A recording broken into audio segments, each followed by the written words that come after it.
So let's move to our third subject, which is building a training program or culture where you are at your current unit. Yes. Man, where to even start with that? So learning. So we use this phrase discretionary effort and kind of inspiration and motivation a lot in this talk. There's kind of three recipes or ingredients to a recipe of a successful growing organization. The first one is a learning culture. So we kind of alluded to that in this officer NCO conversation, but you got to develop a culture where everybody is, in the business world, we call it continuous process improvement. Everybody's thinking, how do we get a little bit better every day, every way? Whether it's putting up tents faster, satellites, PMCSing more effectively and efficiently, improving our average PT score by a point, whatever it is, how are we growing? And that really starts with leadership. I would say that starts with the commander, first sergeant, sergeant major if you're in a battalion level, and really pushing that because they're the ones setting that direction and initiative.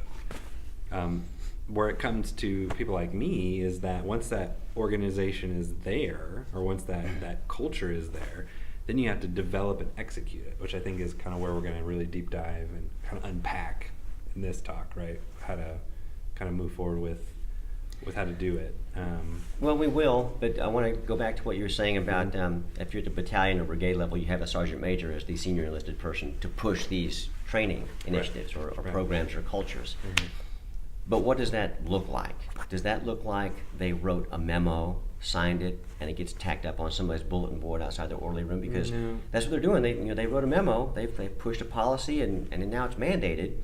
So it doesn't stop there, of course. Of course. But at my level, as a first sergeant at the company level, I'm more hands-on than a sergeant major would be. Mm-hmm. But I can't just say, I want to push a leadership training environment, and I lay out some, metrics or guidelines or bullet points, and then walk away and expect it to execute. Because I have to realize maybe these people aren't prepared to execute what my vision is. So somebody has to show them, because if I just leave that alone and just let it form whatever it's going to form without my direct input, might go that way when you're trying to go that way. Yeah, it probably isn't going to end up where I want it. Mm-hmm. It's my job, number one, to decide for myself where north is, right, and then point that way to somebody else and say, that's where north is. That's the North Star, and that's the direction we're going. But it's also important for me to begin that journey. Here's how we start moving toward that north. Mm-hmm. Here's obstacles. Here's the terrain. Mm-hmm. Here's the tools that we have to work with. Let's see what it looks like to move 100 meters. Right. And then I move the 100 meters with them and say, that's what it looks like to successfully move 100 meters toward that destination. Right. I think that goes back, we kind of went full circle again, is providing purpose, direction, motivation in the context of developing your people. Right now, we all can acknowledge the fact that we have a hard time retaining troops in our organizations. Yes. One of the issues with that is we're not developing. People aren't growing. Common thing I hear all the time with people is, I signed up to be a medic, but I'm not doing anything medical. I'm not learning. I'm not engaging. The same concept goes with any job you had outside of the military. If you just show up every day and you do the same thing over and over again, you're not fulfilled, you're not happy, and you're not going to last very long. So it's our burden as leaders is to constantly engage our troops by focusing on development, by saying, hey, what are we going to do to retain you? I'm going to teach you something. It's kind of that method, that philosophy. So, but that starts with the top. You were talking about, is it a memo? No. I think the great sergeant majors that I've engaged with, for example, at our battalion, he communicated with us the importance of it. He provided us purpose. He said it's not good enough to just know your job. We're in an environment where the near peer enemy is there, and they have better technology and better capabilities, and they have these abilities to overcome us if we don't constantly train on these tasks. That message that was delivered to us was just powerful, and it really motivated me and the other NCOs in that group to say, okay, what are we going to do to get a little bit better? How do we set up our tents faster? How do we You know, in that environment, you know, do we put a map over here or over here to help us communicate better? I mean, it really just pushed us as a team to grow and say, how are we going to, you know, overcome any obstacle that comes to us? So it's constantly reinforcing that purpose and following through with it. And as NCOs, that's really our bread and butter for an organization, is to train and develop and be tactically and technically proficient in our task and help our troops do that as well. Okay. So, if we break this down into MOS specific training, for example, you know, medical tasks and the things you have to do to research as an EMT, and whatever the other MOS of the unit is, those are MOS proficiencies. Right. Those are job specific tasks. Sure. And then what I try to focus on as a first sergeant are the leadership aspect of my job, because in my unit, I am confident that my people know their jobs. They demonstrate that every time that we have to do it.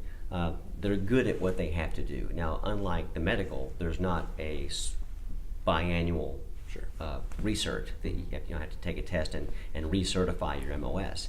That's specific to medical. With mine, you know, the MOS is practiced every drill. You know, they're training on the equipment. But that doesn't actually help them become better leaders or help develop better leaders. And why I'm putting a difference on that and not saying, well, isn't it good enough that your people are good at their MOS tasks, because isn't that why they exist, is to do their specific job? Well, of course, I mean, you need medical people to treat patients. You need signal personnel to put up satellite communications and run networks. That's great.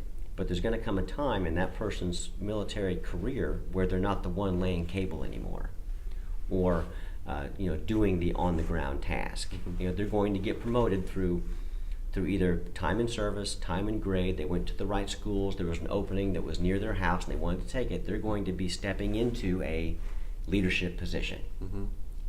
That's when the MOS specific skills take a back seat to your leadership skills. Absolutely. But you're not ready for it. Nobody taught me how to be a sergeant.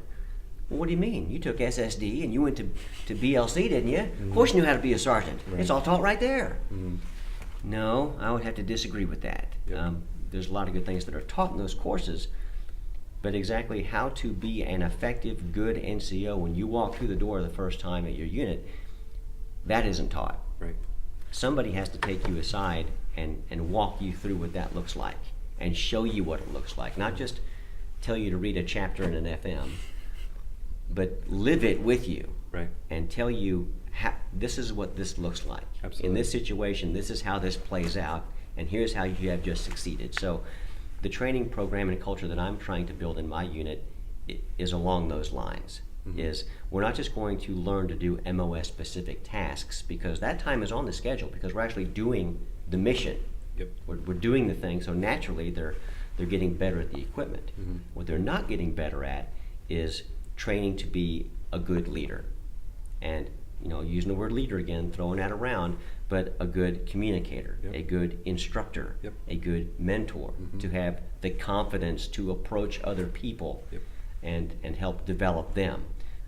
So all that ties in, and when you can show them and teach them how to do that by giving them certain classes that they need to teach, Yep.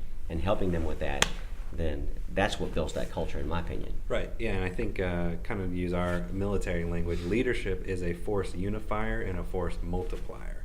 Being the best signal person on the planet is not going to make every organization around you effective. But you can be the best leader, and you can make all organizations around you more effective. It just amps up the capability and potential of people and groups because of the ability to do that. And I think leadership should be fundamentally intertwined with everything, whether you're signal, medical, infantry, artillery. I think keeping the foundation of leadership there while building the pillars of your MOS or grade or you know, what do I want to say, area of concentration, focus. That's really what matters. And no matter what rank you are, you can do that by always remembering and trying to take opportunity of how do I kind of keep developing my leadership. Whether it's mopping the floor like we keep talking about, whether it's engaging your officers to create a relationship, all these things that we keep talking about is saying, hey, I got to put leadership and developing those skills a priority, while also developing my technical ability as whatever MOS you have. But that requires discretionary effort.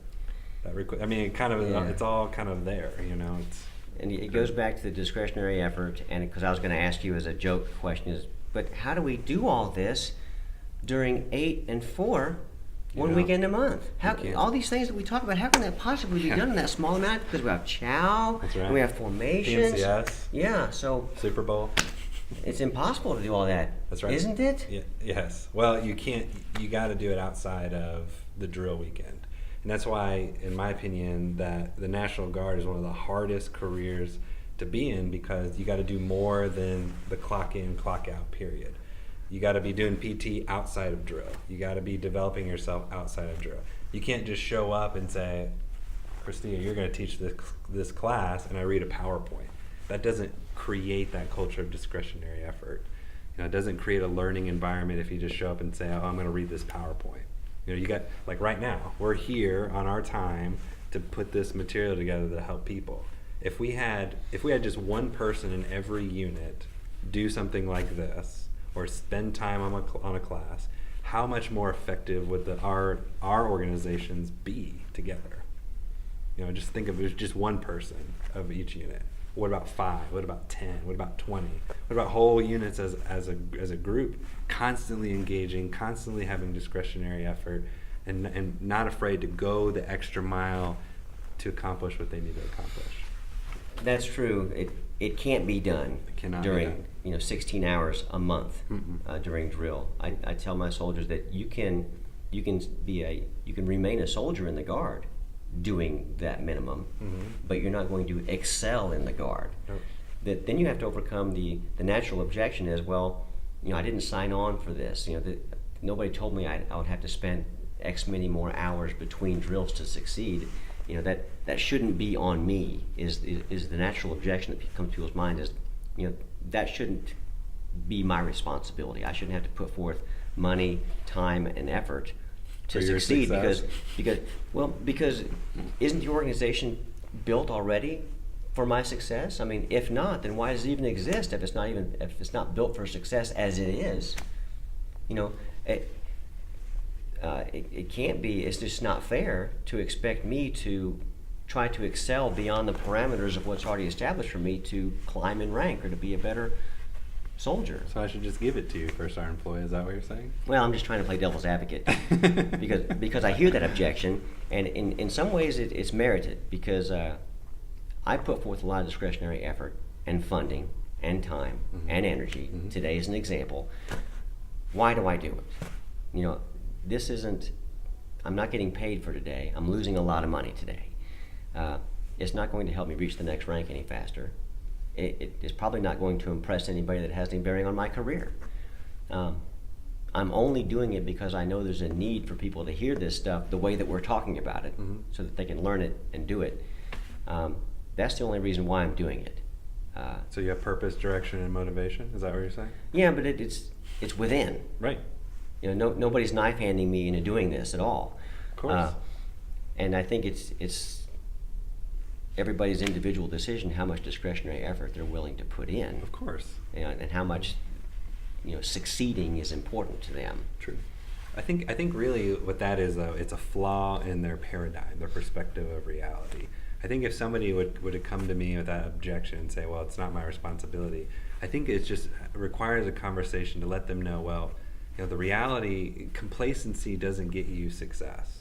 Whether you want to be rich, whether you want to be famous, whether you want to own a big home, whatever your goals are, it requires discretionary effort.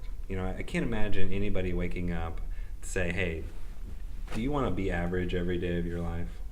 If you say, do you want to have a better marriage? Do you want to have a relationship with somebody? Do you want to be more educated? Do you want to be thinner or more fit? And it doesn't matter what it is. You got to put in the effort, and you got to take that responsibility, because life will chew up and spit you out. If you're complacent, success is bred from constant effort and consistent success or consistent results. And that's kind of fundamentally where this is, and that's why we talk about discipline. We talk about you know, the mopping example, putting together a course, doing a little bit more than what's required, is that will transfer into every aspect of your life and just blow up from it. I mean, look at your example. Look at my example. You know, you were a first sergeant in 10 years because we taught CLS. We, you know, every CLS class we've ever taught together has been the best that they've ever had. You know, and that's not by accident, right? It's because we put in the extra time to practice and prepare, and we spend a little bit extra money to get them more equipment, or, you know, and this isn't about us talking about what we do. It's just like that's what it requires to be successful, period. Like, that's the reality. If you're expecting to be great with no efforts, then you really should reconsider your perspective of reality.